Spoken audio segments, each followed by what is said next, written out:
अब हामी परमेश्वरको वचनतर्फ जानेछौँ।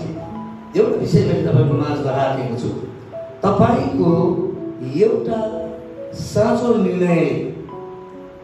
निर्णयले तपाईँको जीवनमा आशिष ल्याउँछ। आजको वचनको शीर्षक तपाईँको एउटा साँचो निर्णयले के ल्याउँछ रे? आशिष ल्याउँछ। नेहमिया भन्ने व्यक्ति 70 वर्षको कैदमा इजरायली जातिहरूलाई, युदा जातिहरूलाई सबैलाई उनीहरूलाई चाहिँ के गरेर लगेको छ रे? कैद गरेर लगेको छ। कैद गरेर लाँदाखेरि अनि त्यहाँ चाहिँ जानेका बुझेका एकदमै योग्य व्यक्तिहरू पनि थिए, जसमध्ये चाहिँ नेहमिया पनि योग्य व्यक्तिको रूपमा हामी पाउँछौँ। अनि नेहमिया जस्ता व्यक्तिहरूलाई, दानियल जस्ता व्यक्तिहरूलाई अनि त्यो नबुकदनेस्सर राजाले त्यहाँको चाहिँ विशेष जसले बन्दुवाई गरेर लगेका थिए तिनीहरूले त्यहाँ राखेका थिए। अनि नेहमिया, मलाकाई अनि यस्ता व्यक्तिहरू त्यो भित्र थिए। अनि त्यहाँ रहँदै गर्दा इजरायल है, यरुशलेमको इजरायलीहरू बसेको यरुशलेमको पर्खाल चाहिँ अनि त्यो घर चाहिँ भताभुङ्ग भइराखेको थियो, सबै आगोले डढाइराखेको थियो। अनि त्यसपछि उसले आफ्नो साथीभाइलाई भन्छ, हाम्रो यरुशलेमको खबर के छ? के पाउनुभयो? के लिएर आउनु भएको छ? कस्तो छ भन्दाखेरि यरुशलेमको घर चाहिँ उजाड छ, पर्खाल पनि छत्ताछुत्त पारेर भत्काइएको छ। अनि त्यो अवस्था देखेर नेहमिया के भन्छ, बसेर दुर रोएर उनले उपवास र प्रार्थना समय व्यतीत गर्न थाले। के गर्न थाले रे? उपवास र प्रार्थनामा। अनि धेरै मानिसहरूको भनाइअनुसार लगभग 6-7 महिनाभन्दा बढी उनीहरू उपवासमा समय व्यतीत गरेका छन्। र त्यो समय व्यतीत गर्दै गर्दा परमेश्वरले नेहमियाको जीवनमा राजाद्वारा अद्भुत कामहरू भएको छ। राजालाई मध्य तक्राउनको लागि जाँदै गर्दा राजाले उसको उदासीपनलाई देख्छ। नेहमिया, तिमी किन उदास छौ? कहिले तिमीलाई मैले उदास देखेको थिएन। परमेश्वरको जन, तिमीलाई के भयो? अनि उनले सबै कुरा बेल विस्तार लगाउँछ। म बसेको उजाड है, म बसेको देश, म बसेको गाउँ, म बसेको सहर के भएको छ रे? उजाड भएको छ, सुनसान भएको छ, केही छैन। स्याल उफ्रिन्छ त्यहाँ है, पर्खा त स्याल उफ्रेर नागेर जान्छ, त्यस्तो खालको अवस्था छ। अनि के चाहन्छु त नेहमिया? म त्यो ठाउँमा जान चाहन्छु। 70 हप्ताको बादमा त्यो यरुशलेमको मन्दिर र पर्खाल निर्माण भएको छ। त्यो निर्माण गर्नका लागि अनेक प्रकारले दुष्ट पक्षहरू, सम्बोलक जस्ता व्यक्तिहरू, तोबिया जस्ता व्यक्तिहरू है, हामी विभिन्न प्रकारले चाहिँ के गरेको छ? अवरोध खडा गरेको छ। तर जस्तो सुकै अवरोध खडा गरे तापनि नेहमियाले के बनाइ छाड्यो? पर्खाल र यरुशलेमको त्यो ठाउँलाई, त्यो घरलाई निर्माण गर्न छाड्यो। आज हामीले 27 वर्षसम्म है, 27 वर्षसम्म हामीले गर्न नसकेको कुरा प्रभुले 2025 मा गर्दै हुनुहुन्छ भन्दै गर्दाखेरि तपाईँ उत्साह जाग्दैछ कि अविश्वास आउँदैछ कि मलाई थाहा छैन। तपाईँले चाहिँ है, यस हामी गर्न सक्छौँ, वी क्यान डु इट हैन, हामी यो गर्न सक्छौँ भन्ने विश्वास आउँदैछ कि कसरी होला त है? हिजो भाइ बहिनीले प्रतिज्ञा व्यक्ति दिँदै हुनुहुन्थ्यो। 1000को कुरा होइन रहेछ त्यहाँ है, परमेश्वरको जनहरूलाई लाखको कुरा दिँदै हुनुहुन्छ। एकपल्ट ताली बजाउनु उहाँहरूको लागि। तपाईँको लागि पनि चुनौती हो। 27 वर्षपछि परमेश्वरले ब्रेक थ्रु गर्दै हुनुहुन्छ। मैले जहिले पनि भनिरहेको छु यहाँ, जसको चाहिँ के छैन रे, सिँगै छैन, उही मान्छे तिखे भएर हिँडिरहेछ। म पनि विश्वासले बोल्दैछु। मैले पनि प्रतिज्ञा गरेको कुरा मैले दिनुपर्छ, तर कहाँबाट दिनुपर्छ थाहा छैन। तर परमेश्वरले अद्भुत र अचम्म प्रकारले पुरा गर्नुभएको छ। त्यसैले तपाईँको एउटा साँचो निर्णयले के गर्छ थाहा छ? तपाईँको जीवनमा मात्र होइन, आशिष ल्याउने कुरा चाहिँ केमा ल्याउँछ रे?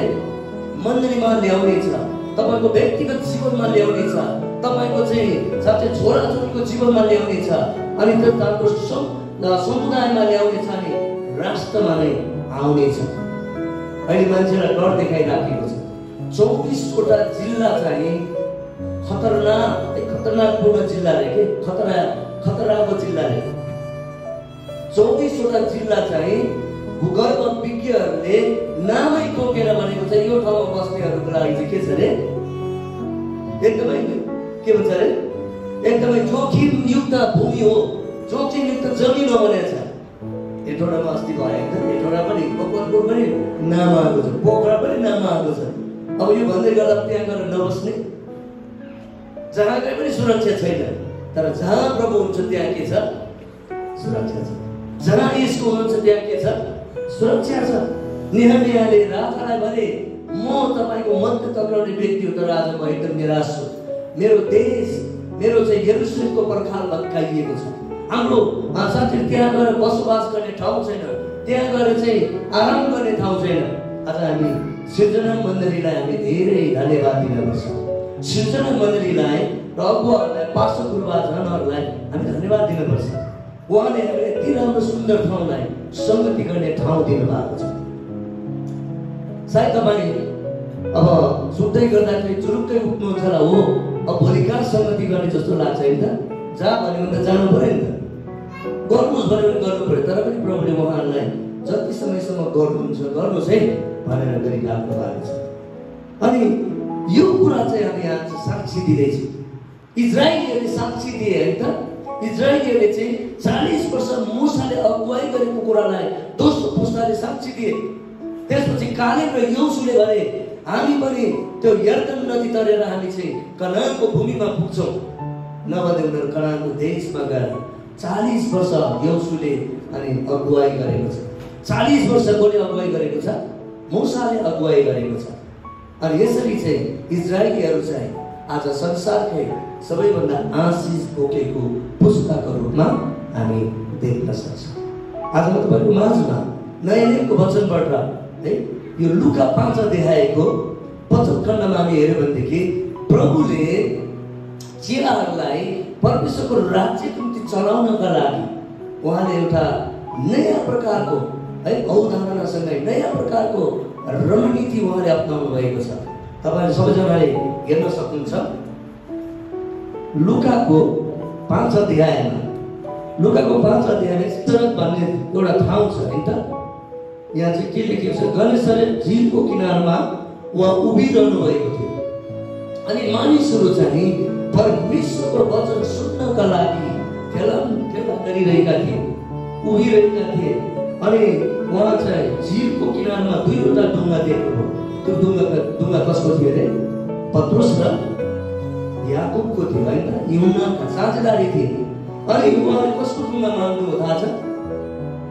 कसको ढुङ्गा माग्नुभयो? उनीहरू जाल फुलिरहेका थिए, जाल फालेको चाहिँ उनीहरूले के भन्छ बनाइराखेका थिए। अनि पत्रुससँग उहाँले ढुङ्गा है माग्नुभयो।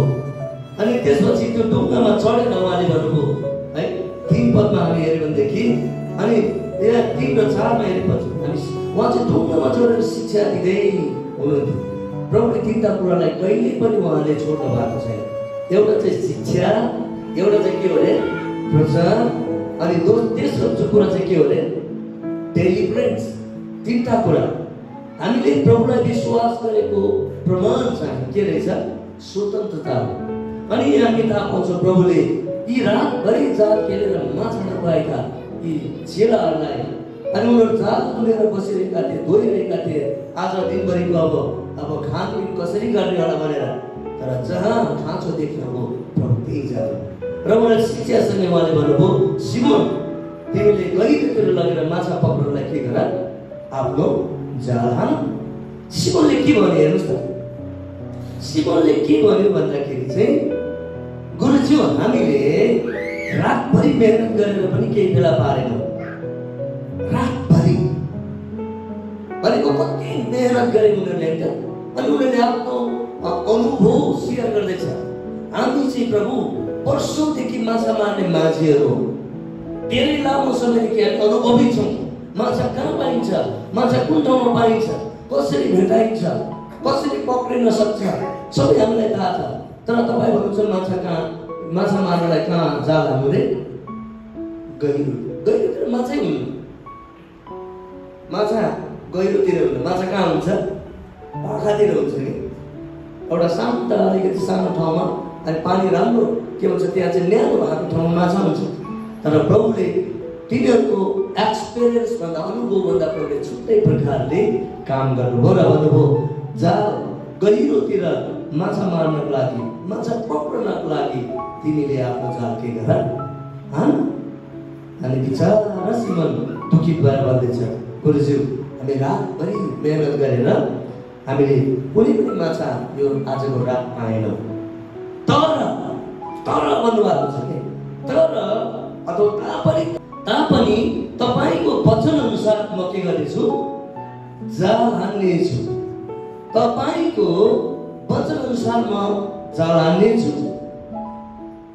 यहाँ सुरुमा त सिमनले प्रभुसँग वार्तालाप गरेको छ आफ्नो तर्फबाट आफ्नो साइडबाट उसले धेरै कुरा भन्दैछ अनुभव कुरा सेयर गर्दैछ यस्तो हो प्रभु उस्तो हो प्रभु हामी त माछा मार्ने है जन्मदेखिको माछा मार्ने मान्छेहरू हो तपाईँ त कहाँ माछा मार्नु भएको छ तपाईँ भन्नुहुन्छ जाल कहाँ हान्नु रे गहिरोतिर हान्नु भन्नुहुन्छ गहिरोमा माछै हुन्न।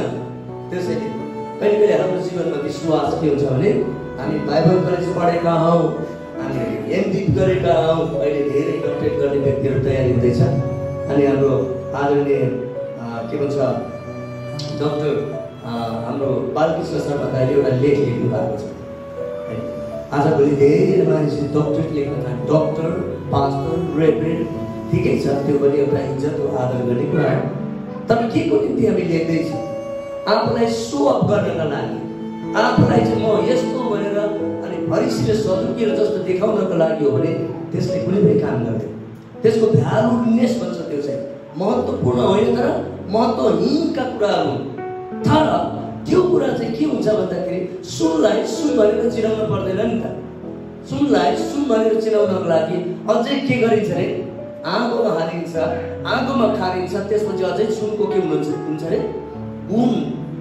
अनि सुनको क्वालिटी अझै राम्रो देखिन्छ भनेपछि मैले भन्नु खोजेको होइन अब बाइबल कलेज पढ्नै हुन्न भनेको होइन म पनि एमडी पढ्दैछु है अब 1 वर्षपछि लगभग मैले पनि ग्रेजुएसन लिँदैछु होइन त्यसपछि अर्को फेरि म लिने विचार छ तर मैले यो सिक्दै गरेको कुरा चाहिँ के भन्दाखेरि चाहिँ मैले जे कुरा सिक्दैछु त्यो चाहिँ मेरो आफ्नो है आफ्नो चाहिँ फ्रेम होइन आफ्नो फ्रेम लोगो इगो देखाउनका लागि पनि होइन परमेश्वरको वचन अझै पौत्रात्माको सामर्थ्यमा सही कुरा सिकाउन सकियोस् भन्नका लागि नै हो।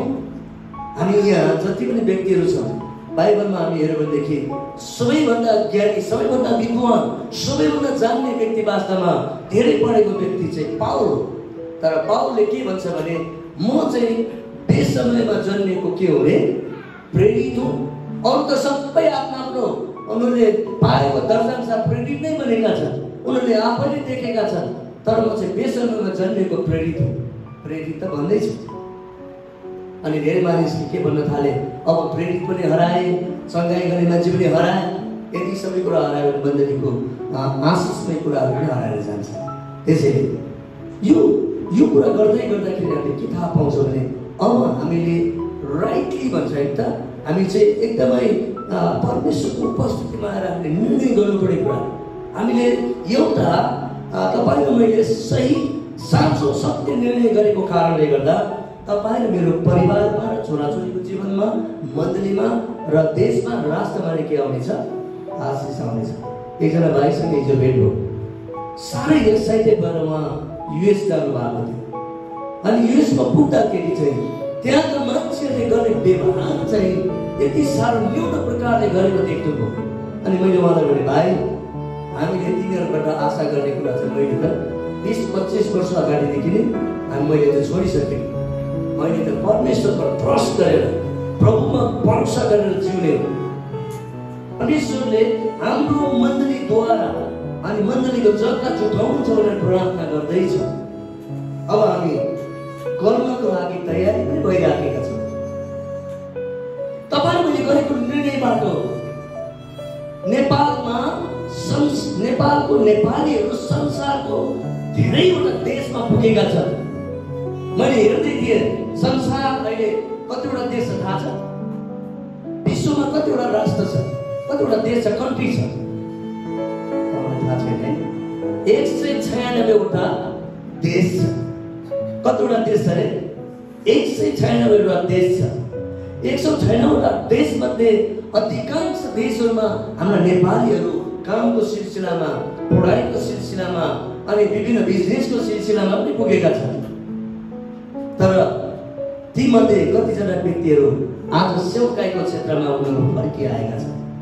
हाम्रो नेपालीहरू जहाँ जान्छ त्यहाँ सङ्गति सुरु भएको छ। मलेसियामा एकजना भाइ हुनुहुन्छ मिलन राई भन्ने, मैले हाम्रो 8 बजेको जुम चलाइराखेको हुन्छ नि, त्यो जुम उसलाई मैले 11 बजे खोलिदिन्छु अनि राति 2 बजेसम्म उसले प्रार्थना गर्छ। ऊ काम गरिराखेको छ मलेसियामा। हेर्नुहोस् त, हुन त हाम्रो भाइ बहिनीहरू पनि विदेशमा छन्, त्यस्तो राति राति प्रार्थना गरेको त मैले देखेको छुइनँ। तर उनी चाहिँ राति पनि प्रार्थना गर्छ, टिम बनाएर। अनि अर्को एकजना बहिनी, लालबाटले थाहा छ, बहिनी सोनी, उसको घर परिवार सबै बिग्रियो। उसको ठुलो छोरा पनि सुसाइड गरेर बित्यो। ऊ चाहिँ मेन्टल बिमारी भएर बसिराखेको थियो। आज यहाँ आउनु भएको छैन प्रवीण ढका, उहाँको छोरा पनि सुसाइड गरेर बितेको थियो। कोरोनाको बेलामा गएर हाम्रो उहाँले यति साह्रो सङ्गति गर्यो। सङ्गतिको कारणले गर्दा उनीहरू फेरि प्रभुमा फर्क्यो र प्रभुमा फर्क्यो। अनि श्रीमान चाहिँ, त्यो बहिनी सोनीको श्रीमान चाहिँ साह्रै नै कठोर, विश्वास गर्नै नचाहने, अनि रक्सी खाएर आउने, ठिकै गरेर डाँडामा डुङडुङ गर्ने घरभित्र है। तर पनि हामी गएर सङ्गति गर्थ्यौँ। कहिले कहिले भेट्थ्यौँ, ज्वाइँ तपाईँले प्रभुलाई विश्वास गर्नुपर्छ भन्थ्यौँ। कुनै रियाक्सनै छैन, कुनै रियाक्ट नै छैन। हुँदा हुँदा हुँदा हुँदा त्यो घर थियो, भक्तपुरमा घर थियो, गाडी थियो, सबै कोरोनाको समय नसक्दै अनि सबै कुरा स्वाहा भए सकियो। अनि बहिनीले सोनीले कति भन्थ्यो श्रीमानलाई प्रभुमा फर्किन। अन्तमा डिभोर्स भयो के भयो, त्यो बहिनी चाहिँ साइप्रस गएछ। कहाँ गयो होला त्यो बहिनी भनेको त? अस्तिको दिनमा हाम्रो 2020मा आएर गवाई दिँदाखेरि थाहा पाएन, दाजु म त अहिले साइप्रसमा छु भन्नु। अनि साइप्रसमा गएर नेपाली सङ्गति सुरु गरेको छ। नेपाली इसाई मण्डली सङ्गति सुरु गरेको छ, जहाँ राति तपाईँको 11 बजेदेखि, नेपालको रातिको 11 बजेदेखि अनि 2 बजेसम्म, 2:30 बजेसम्म उहाँहरू सङ्गति गर्नुहुन्छ, काम गर्ने व्यक्तिहरू। अनि त्यो सबै सङ्गति सञ्चालन गर्नका लागि अनि अगुवाई गर्ने बहिनी चाहिँ उनी रहेछ। अनि त्यसपछि सङ्गति गर्ने ठाउँ छैन उनीहरूको है, सङ्गति गर्नु ठाउँ छैन। एउटा पार्क छ अरे त्यहाँ, त्यो पार्कमा उहाँहरू सङ्गति गर्छन्। अब के गर्ने है, अर्काको देश। अनि उनीहरू नेपालीहरू मिलेर सङ्गति गर्दछ। मैले किन भन्दैछु भने नेपालीहरूले है, हामीहरूले, तपाईँ र मैले एउटा महत्त्वपूर्ण मौकामा जब सही निर्णय गर्छौँ, साँचो निर्णय गर्छौँ, हामीलाई त्यो जग्गा नभएको है, जग्गा भएको भए राम्रो हुन्थ्यो भन्ने कुरा राम्रै, तर नहुँदाखेरि पनि त्यसले फरक नपार्दो रहेछ। आज हामीलाई सङ्गति गर्नलाई, आज हामी सङ्गति गर्दै गर्दा आशिष प्राप्त गर्नलाई कुनै पनि कुराले के गरिराखेको छैन, रोकिराखेको छैन है। पत्रुसको जीवनमा हामीले देख्यौँ, पत्रुसले के भन्दैछ तल हेरौँ न, 8देखि 6देखि पढ्न चाहन्छौँ। अनि जब त्यसो गरे तब तिनीहरूले एक थुप्रो माछा पक्रे र तिनीहरूका जाल फाट्न लागे र तिनीहरूले अर्को डुङ्गामा भएका साझेदारहरूलाई आएर गुहार गर्ने इसारा गरे र आएर तिनीहरूले दुवै डुङ्गा माछाले गरे यहाँसम्म कि तिनीहरू डुङ्गाहरू डुब्न लागे। तब यो देखेर येशूको पाउमा परि घोप्टो परि सिमोन पत्रुसले भन्दैछ, हे प्रभु मबाट जाइ जानुहोस्, किनभने म पापी मानिस छु। किन भनेको होला पत्रुसले? तपाईँले वचन पढ्दै गर्दाखेरि यो गहन वचनलाई, गहिरो वचनलाई मनन गर्दाखेरि तपाईँ के पाउनुहुन्छ? पत्रुसले भन्दैछ, प्रभु तपाईँ मबाट के गर्नुहोस् रे? जाइ जानुहोस् भनेको के हो? मबाट के हुनुहोस् रे? जानुहोस्, टाढा जानुहोस्। म राम्रो मान्छे होइन, म अशुद्ध ओठ भएको मान्छे, अशुद्ध हृदय भएको मान्छे। यसैया 6 हेर्नुहोस् त, यसैया प्रभुको सेवकाई गर्ने सेवक, अगमवक्ता हो। उजिया राजा नमरेसम्म यसैया अगमवक्ताले प्रभुलाई देखेन। उनको जिब्रोमा चाहिँ के थियो अरे? अशुद्ध कुराहरूले भरिएको थियो। जब स्वर्गदूतले आएर उसको मुखलाई, जिब्रोलाई छुइदिए अनि उसले भने मेरो पाप के भएको छ अरे? क्षमा भएको छ। अनि उनले भन्दैछ, मैले मेरो प्रभुलाई मेरो आँखाले देख्दैछु भनेर भने। अनि प्रभुबाट एउटा आवाज आउँछ, मेरो निम्ति को जाने, मेरो निम्ति को जाने? अनि त्यसपछि यसैयाले भन्छन्, प्रभु म हाजिर छु। वर्षौंसम्म उजिया राजासँग है, अहिलेको भाषामा सोकी सची भनौँ कि है, अनि के भनौँ है, अथवा अब के भनौँ त्यसलाई, अब गृहमन्त्री भनौँ कि के भनौँ है त, सबै कुरा चाहिँ अब जिया राजाको ठुलो मान्छे, अन्तररक्षा, सबै कुराको सुविधा सम्पन्न भएको, तर परमेश्वरको दर्शन प्रकाशलाई उसले देख्न सकेन। अनि जब उसले उसको ओठलाई, अशुद्ध ओठलाई छुएर जब शुद्ध भयो, त्यसपछि उसले प्रभुलाई देख्यो। अनि उसले भन्दैछ, प्रभुले भन्नु मेरो निम्ति खोजाले भन्दाखेरि उसको एउटा आवाज आयो, एउटा सत्य सचो एउटा निर्णय उसले गरे, म जान तयारी छु। तपाईँ र मैले निर्णय गरेकै कारणले गर्दा परमेश्वरले तपाईँ मेरो जीवनमा धेरै ठुलो आशिषका ढोकाहरू खोल्नुहुन्छ। अनि पत्रुसले भन्दैछ, माछा पनि एक थुप्रो माछा पक्रे, अनि माछा एकातिर राखेर, अनि त्यसपछि पत्रुसले के भन्न थाले, तल आएर होइन यता 8मा, अनि यीशुको पाउमा घोप्टो परेर भन्दैछ, प्रभु म पापी मानिस, म के हो रे, पापी मानिस। बाइबलमा रोमी 3:20ले भन्छ, सबैले पाप गरेका छन्, सबैले पाप गरेका छन् र परमेश्वरदेखि के भएका छन्, अलग भएका छन्। पापको जेला चाहिँ के हो रे, मृत्यु। पापले मृत्यु ल्याउँछ। मृत्यु भनेको चाहिँ के हो, परमेश्वरदेखि अलग हुनु। यदि हामीले परमेश्वरलाई देखेका छैनौँ भने, यदि परमेश्वरलाई हामी हाम्रो जीवनमा लिएर हिँडेका छैनौँ भनेदेखि, यदि प्रभु सँगसँगै हिँड्न जानेका छैनौँ भने हामीले धर्म परिवर्तन मात्रै गरेका छौँ। यदि हामी सप्ताहमा एकपल्ट गणेश चतुर्थी आउँछौँ भनेदेखि सायद अब तपाईँलाई खाँचो के भन्छ अरे समस्याको कारण आउनु भएन होला, सायद तपाईँको कामको कारणले आउनु भएन भने आउनु भएन होला, तर यदि समय हुँदा हुँदै आउनु भएन भने तपाईँले धर्मान्तरण मात्र परिवर्तन गर्नुभएको छ। धर्मान्तरणले स्वर्ग लाँदैन, धर्मान्तरणले तपाईँलाई स्वर्ग पुर्याउँदैन। डरलाग्दो समय आउँदैछ है भनिदिन्छ। अघि नै मैले भने 24वटा जिल्ला त खतरनाक है, खतरनाक भूमि पो भनेको छैन होइन। त्यो चाहिँ कुनै पनि समयमा के हुन सक्छ अरे, हो त्यो हेटोडामा गाडी के भन्छ तल गएको छैन त, जमिन भाँसेर जान्छ अरे। अब हामी त प्रभुमा अझै भरोसा गरेर, प्रभु अहिले आएर तल भाँस्यो भने पनि केही छैन, प्रभु हामी कहाँ हुन्छौँ, स्वर्गमा हुन्छ। अनि त्यही भएर पत्रुसले भन्दैछ, म कस्तो कमजोरी मान्छे, प्रभुले भनेको कुरा मैले किन गरिनँ। आज तपाईँ र मेरो लागि एउटा चुनौती कुरा के, प्रभुले भनेको कुरा हामी किन गरिराखेका छैन। प्रभुले यो कर भन्दै हुन्छ, त्यो कर भन्दै हुन्छ। के तपाईँसँग प्रभु बोलिरहनु भएको छैन, के तपाईँसँग प्रभु बोल्दै बोल्नु भएको छैन र, बोलिराख्नु भएको छ नि, तर कहिले कहिले प्रभु बोलेको कुरालाई हामीले बिर्सी पठाउँछौँ। हामीले प्रभुले बोलेको कुरालाई हामीले गौण बनाउँछौँ, प्रभुले बोलेको कुरालाई हामीले चाहिँ साइड गरी पठाउँछौँ। अनि जसको कारणले गर्दा हामी प्रभु हामीसँग बोलिरहनु भएको कुरालाई हामीले बिर्सी पठाउँछौँ। प्रभुले भनिरहेको कुरालाई हामीले सुन्न सक्दैनौँ, हाम्रो कान धिमा हुन्छ। त्यसैले भन्छ, जसको सुन्ने कान छ त्यसले सुन्नुहोस्। पवित्र आत्माले के भन्दै हुन्छ मण्डलीलाई, जसको सुन्ने कान छ त्यसले सुन्नुहोस्। बाइबलमा 8 देखि 9 पटकसम्म यही कुरा भनेको छ। नयाँ नियममा 8 देखि 9 पटकसम्म के भनेको छ अरे, जसको सुन्ने कान छ त्यसले सुन्नुहोस्। कसले भन्नुभएको रे, पवित्र आत्मा। हामी हाम्रो ज्ञान बुद्धि संसारको नलेजले जिउने जीवन चाहिँ ईसाई जीवन होइन, तर पवित्र आत्माले तपाईँ र मलाई अगुवाई गरेको जीवन नै वास्तवमा के जीवन हो, ईसाई जीवनको एउटा सार्थकता हो। त्यसैले म यहाँको माझमा यही उत्साह दिन चाहन्छु। यो वचन आज सकिँदैन जस्तो लाग्छ। अर्को हप्तालाई हामी राख्नेछौँ है, अर्को हप्तालाई हामी हेर्नेछौँ। पहिलो कुरा चाहिँ पत्रुसले प्रभुले भनेको वचनलाई सुरुमा मान्न स्वीकार गर्न गाह्रो भयो, तर पछि उसले के गरे, वचनलाई स्वीकार गरे, आज्ञा पालन गरे।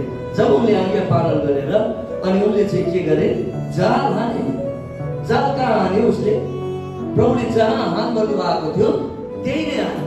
तर पत्रुस के भन्दै थियो, पहिला माछा गहिरोमा हुँदैन भनेको नि त, हामी माछा मार्ने विज्ञ मान्छे हो है, कस्तो जाल खेल्ने हो, कुन जाल खेल्ने हो।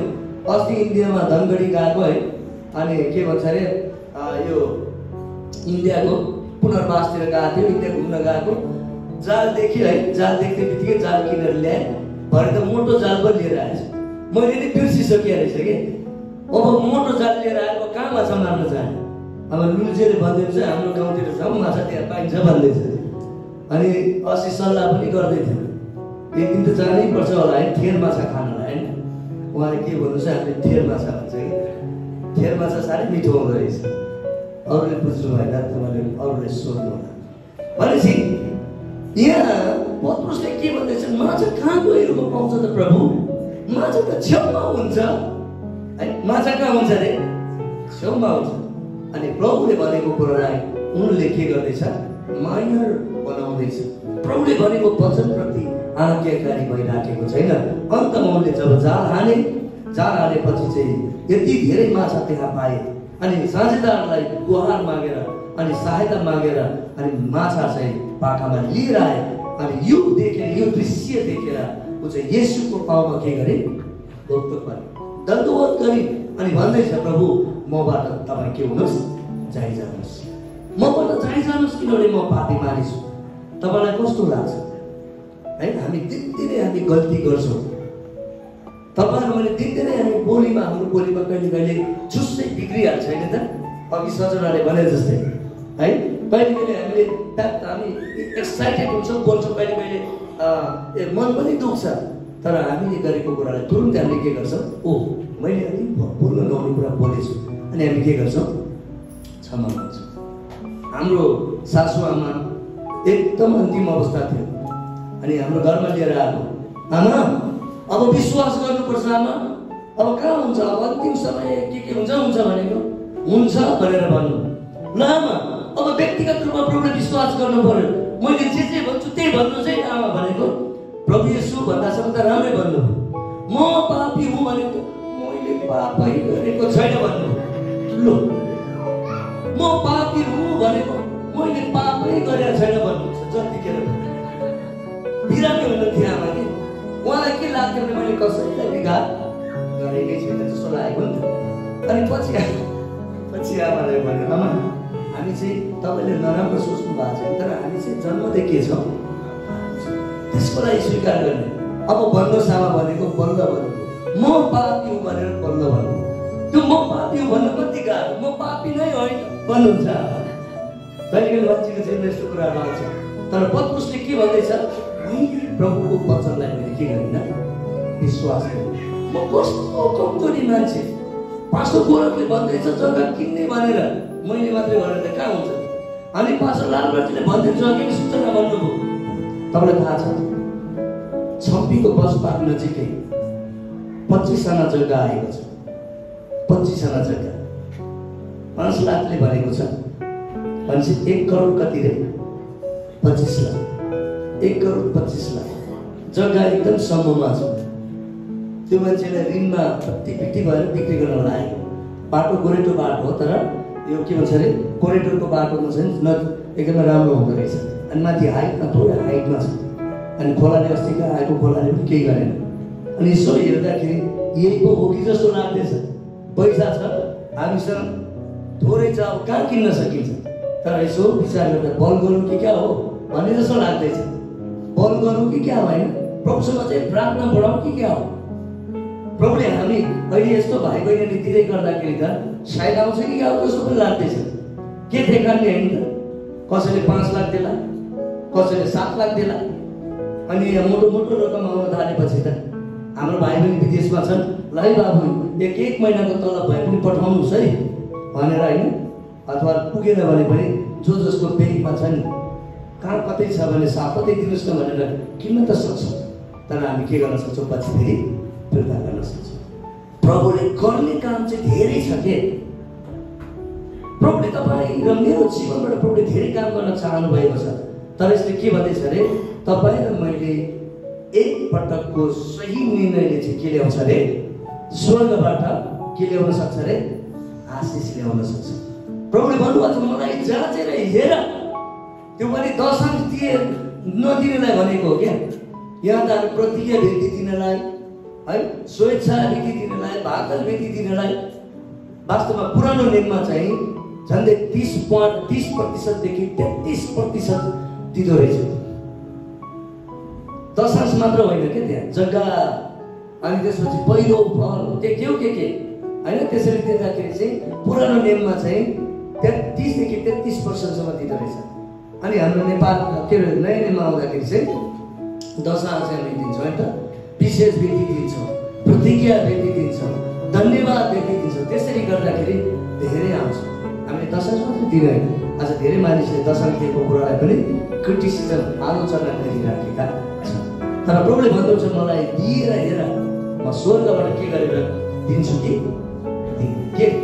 गरेर झ्याल खोलेर होइन धोका खोलेर दिन्छु कि दिन्न तब तिमीहरूले पाउनेछ भनेर उहाँले प्रतिज्ञा गर्नुभएको छ। अनि यो के भन्छ सिमोनले भन्दैछ, पत्रुसले भन्दैछ म पापी मानिस छु, मबाट टाढा होस्, म कहाँ आउने तपाईँ योग्यको व्यक्ति हुनुहुन्न, म योग्य व्यक्ति छु नि तपाईँ म कहाँ आउनको लागि, तपाईँ योग्य व्यक्ति हुनुहुन्छ, म पापी व्यक्ति। त्यसैले मैले जे कुरा गरेँ म तपाईँको अगाडि पुग्न पनि सक्दिनँ, जान पनि सक्दिनँ। त्यसैले प्रभु मबाट जानुहोस्। अनि यतिका धेरै माछा पक्रेको देखेर साथमा उनीहरू सबैले साथै अचम्म माने। त्यसै गरी जब्दिएका छोराहरू याकुब र यूहन्ना पनि छक्कै परे। तिनीहरू सिमोनसँग साँझेर आए र येशूले तिनीहरूलाई भनेको नडर, अब उपरान्त तिमीले मानिसहरूलाई पक्रनेछौ।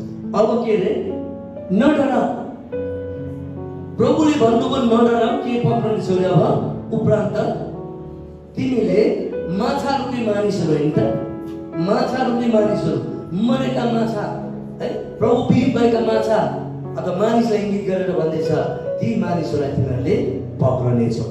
अनि जब तिनीहरूले आफ्ना ढुङ्गाहरू पाखामा ल्याए तिनीहरूले सबै थोक त्यागेर उहाँको पछि लागे। इमिडिएटली तुरुन्तै उनीहरूले के गरे, डिसाइड गरे। यूहन्नालाई प्रभुले के भन्नुभयो थाहा छ? कहाँ जान लाउनु भएको थियो सुसमाचार प्रचार गर्न? निनेवेमा होइन त? निनेवेमा जा, त्यहाँका मानिसहरू पापले मरिरहेका छन्, तिनीहरूले पनि परमेश्वरको अनुग्रह पाउनुपर्छ, तिनीहरूले उद्धार मुक्ति पाउनुपर्छ, त्यो निनेवे देश पनि साँच्चै नै त्यो नष्ट हुनबाट बाँच्नुपर्छ। तर बिचारा यूहन्नालाई के थाहा छ? त्यो निनेवेका मान्छेहरू के छ रे, साह्रै दुष्ट छ, साह्रै खराब छ, सकिन्न, म जान सकिन्न। बारम्बार उसले निर्णय गरेर जानुपर्ने कहाँ थियो? निनेवे। तर कहाँ गयो? तार्सस भाग्यो। भाग्दै जाँदाखेरि परमेश्वरले छोड्नु भएन। तपाईँहरू मलाई नि परमेश्वर कहिले छोड्नुहुन्न, तर कर चाहिँ उहाँले गर्नुहुन्न है। प्रभुले तपाईँहरू मलाई कर गर्नुहुन्न, स्वेच्छाले हामी गएको उहाँ चाहनुहुन्छ। अनि यूहन्ना चाहिँ तार्सस भाग्दै गर्दा अनि ऊ चाहिँ जहाजमा टिकट लिएर पानी जहाजमा यात्रा गर्दै गर्दा उनको कारणले गर्दा तार्सस निवासीहरूलाई के भयो? ठुलो हात्ती बेदी आएर उनीहरूलाई चाहिँ के गर्न थाल्यो? जहाज नै खतरामा पर्न थाल्यो। त्यहाँका मानिसहरू ज्यान जोखिममा पर्न थाले। अनि उनीहरूले चाहिँ के गर्छ अरे, यो के भन्छ चिट्ठा हाल्दाखेरि चाहिँ अनि यूहन्नाको नाममा पर्यो। यूहन्ना चाहिँ तल बसेर आफ्नो रहेछ। तपाईँ को भनेर सोच्दाखेरि उसले भन्छ म चाहिँ के भन्छ एउटा के अरे निनेवे जाने एउटा सेवक हो। किन निनेवे गएन? होइन म निनेवे जानै सकिनँ, किनभने त्यहाँका मान्छेहरू कस्ता छन्, डरलाग्दा अनि हत्यारा छन्, मार्ने खालका मानिसहरू छन्। त्यसैले म चाहिँ त्यहाँ नगएर कहाँ आएको? तार्सस आएँ। अनि उसले भन्छ त्यसो भए तिम्रो कारणले गर्दा हामी दुःख पाएका छौँ, के गर्दाखेरि अब अलि शान्त हुन्छ भन्दाखेरि चाहिँ उनले आफैले भन्छ मलाई कहाँ फ्याल्नु रे? समुद्रमा फ्याल्नु। अब हामीले यस्तो पाप त गर्न सक्दैनौँ भने उनीहरूले होइन यस्तो पाप गर्न सक्दैनौँ। हाम्रो भाउजू तिमीलाई भाउजू चाहिँ त्यो सिपमा जानु हुँदैछ महिनौसम्म, कति ठाउँ चाहिँ एकदम चिसो रहेछ। उहाँले परमको भिडियो हेर्दै थियो, यति साह्रो डरलाग्दो ठाउँ रहेछ, कति चिसो ठाउँ रहे, तर पनि उहाँ चाहिँ महिनौसम्म हिँड्नुहुन्छ। नि त्यो पानी जहाजका मान्छेहरूले चाहिँ अनि त्यो यूहन्नाले भन्दैछ के गर्दाखेरि यहाँ अलि शान्त हुन्छ भन्दा मलाई कहाँ फ्यालिदिनु? समुद्र। हुँदैन। तर अन्तमा भने मलाई फ्यालिदिनुहोस्, नभए उसलाई फ्यालिदिए हामीलाई दोष नलागोस्, हामीलाई पाप नलागोस्। अनि उनीहरूले के गरे? अनि यूहन्नालाई समुद्रमा फालिदिए। तर त्यसलाई निल्नको लागि, त्यसलाई सुरक्षा दिनको लागि को आएको छ? वेल माछा आएको छ। उनले पश्चाताप गर्नु पर्थ्यो नि त, उनले एउटा निर्णय गर्नु पर्थ्यो सठिक, प्रभु अब म तार्सस गएको, समुद्रमा यस्तो समस्या भयो, म फर्केर आउँछु भनेको है, सायद समुद्रमा फाल्नु पर्ने अवस्था नै हुन्थ्यो। अनि समुद्रमा फाल्ने बित्तिकै कसले निलेको छ अरे? व्हेल माछा। व्हेल माछामा 3 दिन 3 रातसँग बसेपछि उसको जीवनमा पश्चाताप आउँछ र भन्छ मैले तपाईँको विरुद्धमा के गरेँ? योना 2:9 भन्छ जब उसले पाप स्वीकार गर्दै थियो के भयो? व्हेल माछाले बाहिर निकालिदियो। त्यसपछि कहाँ जाँदैछ? निनेवेलाई सेवा गरेको छ। प्रभुलाई महिमा होस्। एउटा निर्णय गर्न कति गाह्रो हुँदो रहेछ कि वास्तवमा हामीले यो निर्णय गर्ने क्षमता यहाँ ब्रेनमा आउँछ अनि के भन्छ अरे यो के भन्छ हेड भन्छ अनि हार्ट त्यसपछि ह्यान्ड अनि यहाँ उनीहरूलाई डेथ फिट पनि छैन के तर हामी निर्णय गर्न कतिपल्ट गाह्रो हुन्छ अनि जबसम्म तपाईँहरू मैले निर्णय गर्न सक्दैनौँ तबसम्म हामीले परमेश्वरबाट पाउने स्वर्गीय आशिषलाई हामीले प्राप्त गर्न पनि सक्दैनौँ। यसै कारणले म आज यतिकै रात